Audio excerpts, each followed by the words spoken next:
မင်းဘလောက်ချီကျူးချီကျူးမင်းပြောတဲ့ negative ကရင်မှာစူးစေတယ်တဲ့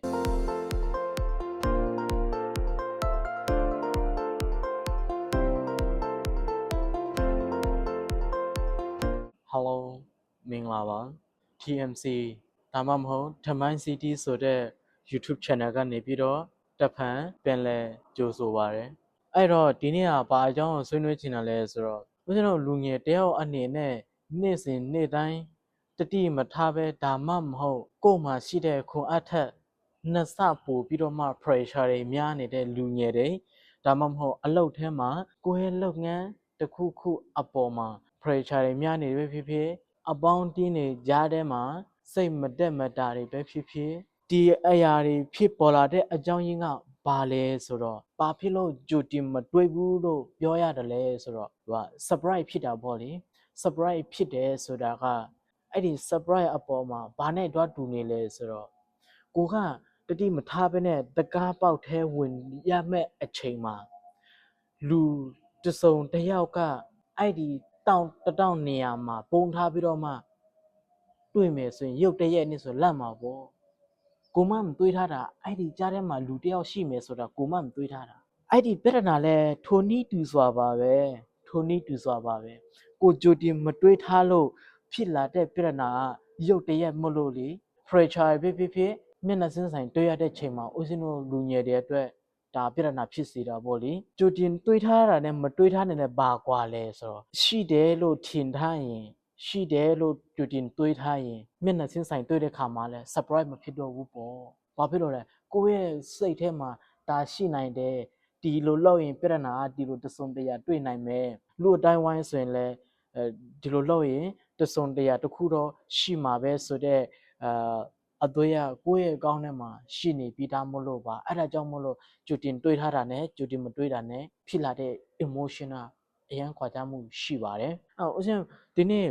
ဦးဇင်းတို့ကြိုတင်တွေးထားရမယ့်အရာကဘာလဲဆိုတော့နေရာတိုင်းမှာအချိန်တိုင်းမှာလူတယောက်စီတိုင်းမှာ pressure အနေနဲ့အများအားနည်းချက်ကိုရှိနေကြတယ်ဆိုတာဒါ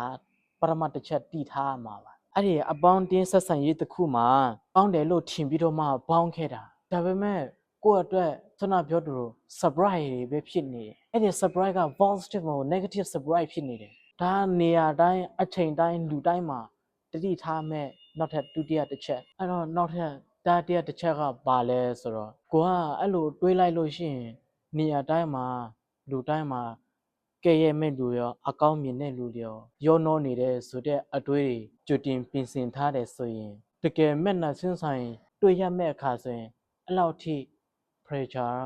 ရှိမနေတော့ပါဘူး။ဘာလို့လဲဆိုတော့ဒီလိုဖြစ်မယ်ဆိုတာကိုကြိုတင်ပြင်ဆင်ထားလို့ပါ။ဒီလိုဖြစ်မယ်ဆိုတာကိုကြိုတင်သိထားလို့အဲ့လို pressure ရှိနေတဲ့နေရာမျိုးမှာကိုယ့်ရဲ့အကျိုးရှိမဲ့အချိန်တွေကိုအဲ့နေရာမှာလူတလောက်ပို့ပြီးတော့မှယဉ်နှင်းမမြုပ်နှံဖို့တော့လိုအပ်ပါတယ်လူငယ်တယောက်အနေနဲ့ပေါ့လေနေရာတိုင်းမှာစင်းရဲတဲ့နဲ့ချမ်းသာတာတော်တဲ့လူနဲ့မတော်တဲ့လူလှပတဲ့လူတဲ့ရုပ်ဆိုးတဲ့လူအတားဖြူတာအတားမဲတာအရက်ရှည်တာအရက်ပူတာပိန်တာဝတာပြည်စုံတာနဲ့မပြည်စုံတာဒီနေရာမှာဦးဇင်းတို့ဒီအရာတွေအကုန်လုံးကတပြင်းညီဖြစ်ဖို့ဆိုတော့ဘယ်လို့မှမဖြစ်နိုင်ဘူးဒါအဲ့ဒါကြောင့်မလို့ဒီလောက်ထိ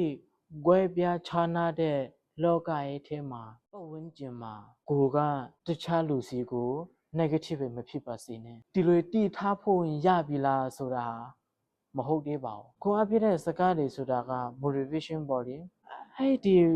ခွန်အားဖြစ်တဲ့စကားတစ်ခွန်းထဲနဲ့ဆိုရင်တော့ကြာရှည်မခံနိုင်ဘူးခွန်အားဖြစ်မဲ့စကားတွေပဲနားထောင်မဲ့အဲ့ဒီစာအုပ်ကိုပဲဖတ်မယ်ဆိုရင်ကြာရှည်မခံနိုင်ပါဘူးဒါဘာဖြစ်လို့လဲဆိုတော့ false tip မပါသေးလို့ false tip နဲ့ခွန်အားဖြစ်တဲ့စကားတွေကဘာနဲ့တူလဲဆိုတော့ဘယ်ချက်တောက်နဲ့ညာချက်တောက်နဲ့တူပါတယ်အဲ့တော့ပြောချင်တာကတစ်ဖက်ကကျိုးသွားရင်လည်းတစ်ဖက်ကလည်းရခိုင်တော့အပြည့်ကိုကူညီပြတာမရှိတော့ခွန်အားဖြစ်မဲ့စာပေတွေခွန်အားဖြစ်မဲ့စကားတွေလည်းနားထောင်စာပေတွေကိုဖတ်ယူပြီးရင်ဘာလုပ်ဖို့လိုအပ်တယ်လဲဆိုတော့ positive ဖြစ်တဲ့ thinking တွေကိုပါတွဲပေးဖို့လိုအပ်ပါတယ်စကားပုံတစ်ခုရှိတယ်မင်းဘလောက်ချီကျူးမင်းပြောတဲ့ negative က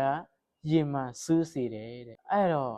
negative ကြီးကိုရင်မှာစူးပြီးဆိုကြရ negative ဆိုတဲ့အရာဖြစ်ရင်လွယ်တယ်ဖြ ဖြောက်ရင်ခက်တယ်ဒါတွေ့တဲ့ဘဝပဲဘာဖြစ်လို့လဲ training လုပ်ဖြစ်တာများလို့လေအဲ့ဒါကြောင့်မို့လို့ဒီထမိုင်း CD ဆိုတဲ့ YouTube channel ကနေကြည့်ရှုပေးတဲ့မိတ်ဆွေသူတော်ကောင်းများအားလုံးလူငယ်တဲ့ဓမ္မကနေ့စဉ်နေ့တိုင်းကိုရင်ဆိုင်ရမယ့်အရာတွေကဒီလိုဖြစ်မယ်ကောင်းကျိုးလည်းဒီလိုရှိမယ်ဆိုးကျိုးတော့ဒီလိုလာနိုင်တယ်ဆိုတာကိုကြိုတင်စဉ်းစားပါကြိုတင်ပြင်ဆင်ပါနောက်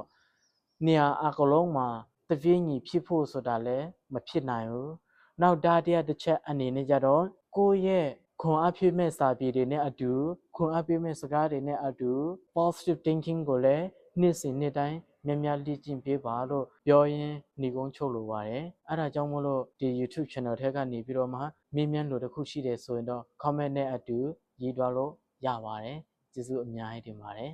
thank you ပါ